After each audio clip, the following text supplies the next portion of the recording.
Pada manga One Piece chapter 1107 ketika akan menyentuh kakinya Gorosei Saturn, Devon bilang yang intinya dia tidak menyangka bakalan bisa bertemu langsung dengan salah satu Gorosei di Egghead Island. Dan berkat pertemuan yang tidak disengaja itu, tugasnya di Egghead Island jadi bisa dia selesaikan dengan lebih mudah. Artinya pada mulanya Van Augur dan Katarina Devon tidak punya niatan untuk mengcopy kekuatan Gorosei Saturn, karena mereka sama sekali tidak tahu kalau ternyata si iblis laba-laba tua itu ada di sana. Meski begitu, dengan mengcopy Gorosei Saturn, apa yang mereka incar dari Egghead Island juga bisa mereka dapatkan sekaligus. Maka dari itu, saya yakin kalau apa yang diincar oleh Van Augur dan Katarina Devon di Egghead Island bukanlah kekuatan buah iblis. Lalu apakah gerangan? Jika kalian ingat, pada manga One Piece chapter 1059, itu adalah pertama kalinya Seraphim diperkenalkan, bukan? Nah, salah satu orang yang pertama kali mendapatkan kesempatan istimewa untuk melakukan test drive dan uji kekuatan sebuah Seraphim tidak lain dan tidak bukan adalah Marshall the Teach alias Kurohige.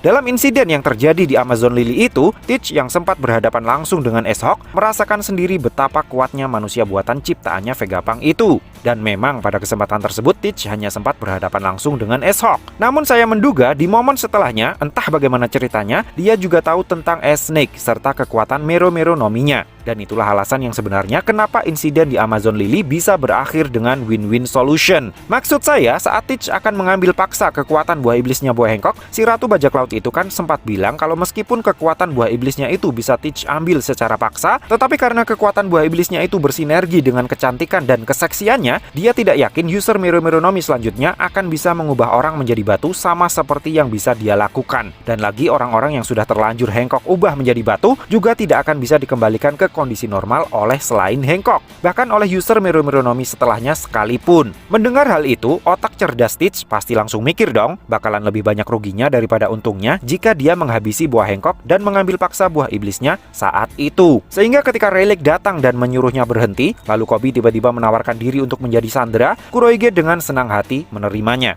Sejauh ini yang kita semua tahu alasan Kurohige membawa Koby sebagai sandera hanyalah karena dia ingin menukarnya dengan sebuah kapal perang. Tapi bagaimana jika ternyata ada tujuan lain yang kita tidak ketahui? Tidak mustahil kan kalau Teach yang merasa tertarik dengan Seraphim kemudian punya keinginan untuk mengorek informasi tentang senjata baru Angkatan Laut itu dari Koby yang diketahui sempat memegang kendali atas mereka. Hingga pada akhirnya Teach tahu kalau pemegang kendali atas para Seraphim itu ada level-levelnya, di mana di atas pemegang chip kendali seperti Koby masih ada Sentomaru, Vegapunk, dan Gorosei. Berbekal informasi dari Koby inilah, Teach kemudian mengutus Katarina Devon yang memiliki kekuatan QB untuk pergi ke Egghead Island dengan membawa misi mencuri kendali atas para Seraphim. Awalnya sih mungkin mereka ingin menyasar Vegapunk, target tertinggi yang paling masuk akal untuk mereka dapatkan. Namun takdir ternyata berkata lain. Siapa sangka pertempuran sengit yang terjadi di Egghead Island ternyata dipimpin langsung oleh salah seorang Gorosei. Dan dalam pertarungannya melawan Luffy yang kekuatan buah iblisnya sudah awaken, si Gorosei sampai bisa dibikin nyungsep tepat di dekat Katarina Devon dan Van Augur yang sedang kongkow. Sehingga alih-alih mendapatkan Vegapunk, Devon justru punya kesempatan untuk mendapatkan otoritas yang lebih tinggi lagi dengan menyentuh Gorosei Saturn. Dengan kata lain, saat ini Kurohige sudah berhasil memegang kendali tertinggi atas senjata terkuatnya pemerintah dunia itu. Kekuatan baru milik pemerintah dunia yang didapuk sebagai pengganti sistem Shichibukai, yang merupakan penyeimbang dari neraca kekuatan Angkatan Laut dengan para Yonko di dunia baru. Dan cita-cita Kurohige untuk merebut Mero Mero Nomi dari buah Hancock yang sempat gagal tadi, jadi bisa sekalian terobati dengan kehadiran S-Snake di bawah kendalinya. Pertanyaannya sekarang, niat busuk macam apa yang sebenarnya Teach rencanakan dengan menggunakan kekuatan buah iblis Mero Mero Nomi? Saya pikir hal ini patut untuk diselidiki lebih mendalam lagi, karena saya yakin Teach pasti punya rencana lanjutan ketika dia memutuskan untuk menyerbu Amazon Lily demi mendapatkan kekuatan buah iblisnya buah Hancock itu. Rasanya tidak mungkin kan kalau Teach ingin menghabisi buah Hancock hanya karena dia khawatir suatu saat nanti dirinya akan diubah menjadi batu oleh Hancock jika nanti kelompoknya bentrok dengan kelompok topi jerami.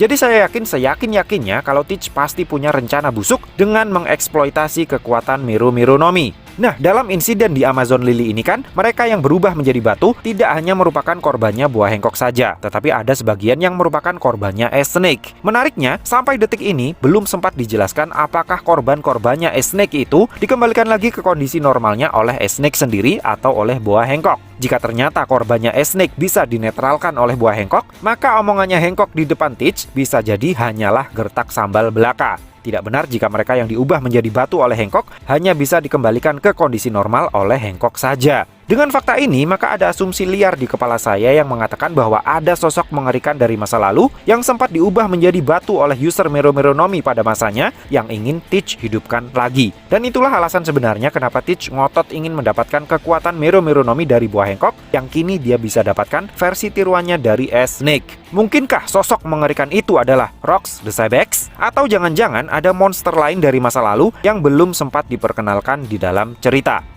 So, piye menurutmu Cah?